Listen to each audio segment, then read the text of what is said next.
You asked for me to read to you again, so I'm back in my reading chair. This is from chapter 1 of Dance Away with Me. And the last passage I read for you showed Tess at the beginning of the book, and she is trying to dance away her heartbreak in the rain. She's outside this cabin in the mountains of Tennessee, and all she wants is to be left alone. So as she's dancing, all of a sudden, there's an interruption. "Are you deaf?" She froze as a man charged across the rickety wooden bridge that spanned Poorhouse Creek. A mountain man with shaggy dark hair, a fierce nose, and a jackhammer jaw. A bear of a man, sycamore tall and oblivious to the rain, wearing an untucked red and black checked flannel shirt, paint-spattered boots, and jeans designed for hard work. She'd read about these mountain men, hermits who holed up in the wilderness with a pack of feral dogs and an arsenal of military rifles.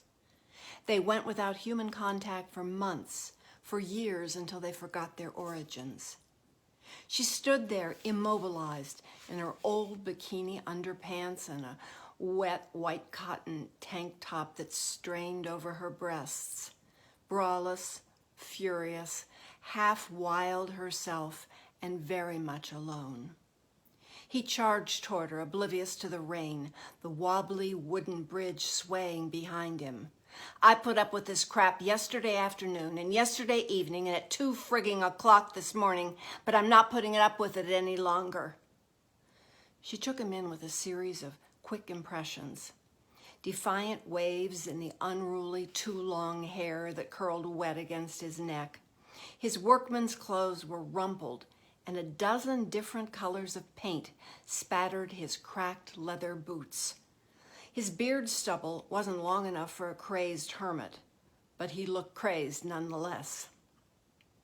She wouldn't apologize.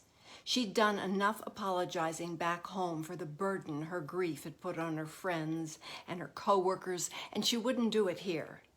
She'd chosen Runaway Mountain not only for its name, but for its isolation, a place where she could be as impolite, as grief-stricken, as angry at the universe as she wanted to be. "Stop yelling at me!"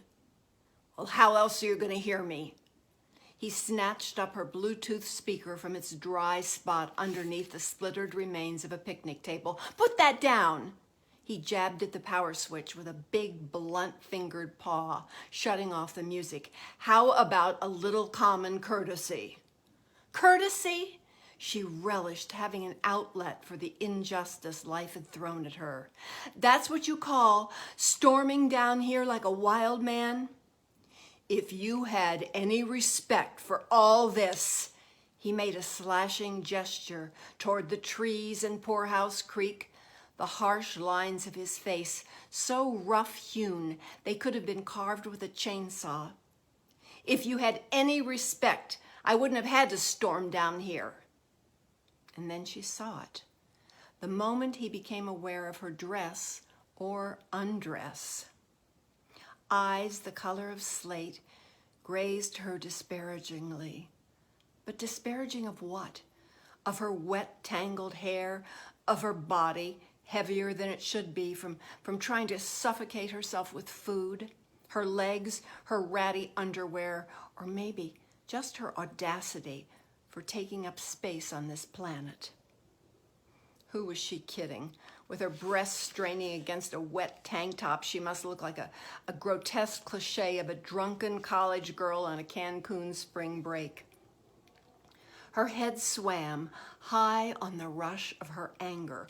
All you had to do was ask politely.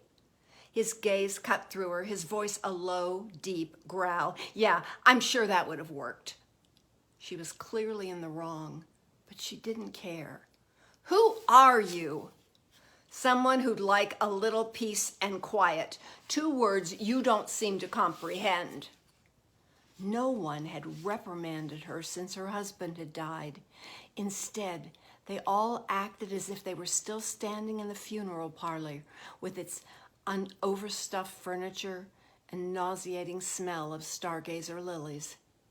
Having a target for her anger was sickly intoxicating. "Are you this rude to everybody?" she exclaimed. "But if you are..." And at that moment, they have an interruption. So I hope you like this peek at the first chapter of Dance Away with Me. And maybe I'll come back and read to you again. I enjoy it. I hope you do too.